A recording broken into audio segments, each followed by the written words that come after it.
oromoo waan mammaattu qabdii maan jetti sitti fakkaatu oduun bara baroo adoo namni nama odeeffatullee booyaa nama odeeffate otoo namni nama jalaa qabullee booyaa jalaa qabe jette kun oduu bara baroo kan goochisu fakkaata maaliif ikkana fakkaata hujii dhabnee adoon ta'in dalaguu dhabnee adoon ta'in qabsoo dhabnee adoon ta'in du'uu dhabnee adoon ta'in madaa'uu dhabnee adoon ta'in dhiira seenaa keenya nu dabarsituudha. Wanni nuti illee numatti deebitu waraana samaa'ii keessa ol darbanii gadi buuna abbaa suuqii seenaa jechuun nu seenti jechuudha.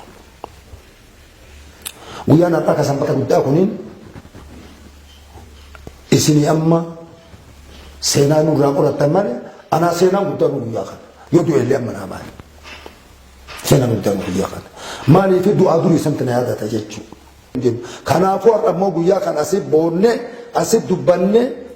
mootummaallee nuu dhagee addunyaallee nuu dhageette qilleensa gubbaan nu ooluun isi warri sagantaa simbiraa kunin galatoomaa jedha ulfaadhaa jedha wanni feetee obu aduu amma kallacha kana keessa dhabanii si jeessan jedhan dhuga irraan godhu tiyya kana galatoomaa. Kaleessa bara mootummaa dargiitiif akkasumas immoo bara mootummaa wayyaanellee uummanni keenya akkuma dhumaa turetti.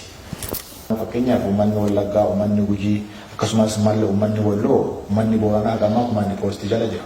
Hin socho'u, hin qotatu, hin bocatu. Bara biyyaaf badhaadhaa, bara biyyaaf gammachuu isaanii gadda. Lakkoofsa qamma yaante kun nama malee kuntaalaa nama 700 jechuun lubbuu namaati. Barri kun ammoo uummatni 700 kun bara mootummaa amma keessa jiru kana. Kadargiilee wati, ka wayyaanillee wati. Maka mootummaa Oromoo bulaa jiru jennutti namni 700 uummatu jechuun maan fakkaatamee kallattii kamiin ilaaluu dandeenya waan kana jijjiirama biyyaa baanaan kun jira uummata Gujiitiif uummata Mammakaa Walloo Wallagga keessa hidhees yaama Booranaa keessa jijjiirama baanaan kun jira. Rakkoon akkanaa tuniin tokko rakkoon tuniin Gujii keessa jirti lama rakkoon tuniin Boorana keessa sadi ammallee rakkoon tun karaa Wallaggaa kana jirti. Nuti ammoo gara akka Gujiitiif akka Booranaa kanatti komiin teennamaan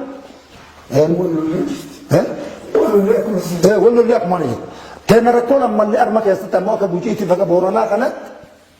أكا بدينا بوجيبا يا كانت موتمان كوني وقاتو كوفجي أسديت مؤكانا أكا دعبت موتمان كوني أكا دعبت شانقل قموسي جاي ديمي جرى موتمان كوني لا سومالي ديمي جرى موتمان كوني ها أفردمه جرى موتمان كه، ها؟ أكثر ما أنا ملء موتمان ولا أكثر سنة ناينين كان، هذا أمّني كان أرمى بعد كان موتمان نور الآبته جزيته، نعم دوما تقول نعم مو إني كنتار، بلوك أنا ومو إني نعم، أنا أنت جيك موزايت جيك مو إني نعم، جيك نعمات كذا نور الآبته من بيتنا، كوميتين نقول، هم كوميتين نعم وكوميتين كوميتين، نور الآبته وقتا هذا موتمان كدابته نور الآبته. شمالس أبو شمالس أديس أبوياتك يا بعد لو كذبوا أدولان متعرف أدولان محاسسة وأولين دبنين كمنا وأول تدامنين كمنا وان كل دجي برستي أدولافا ولا قدامتي وأولين ناس من كمنا خنا جيرا إسا أبوياتك نور ربي ما لنا متوقع خنوا لا لده كنجر وان تيف برتة كدور دبر راكمي كمنا أربعة تيمو كمي وان جران تكبيت كمي وان جران سونيني همي ورا همنا ورا بيا إلى فتاجر لايت همنا ورا بيا إلى فتاجر كناف موتمان أكو ميديا كان ربي مدبر سيف أرجل هل كان يقول يرى كانوا رداب ركوت يتكلم بافة كجلو فدا كذا بريفي كن أدو حالون تين كاب صفات يا جتي سجتشوف أكبيتنو كنا جلال وأنا إذا دبرت نجافة توقفت نجافة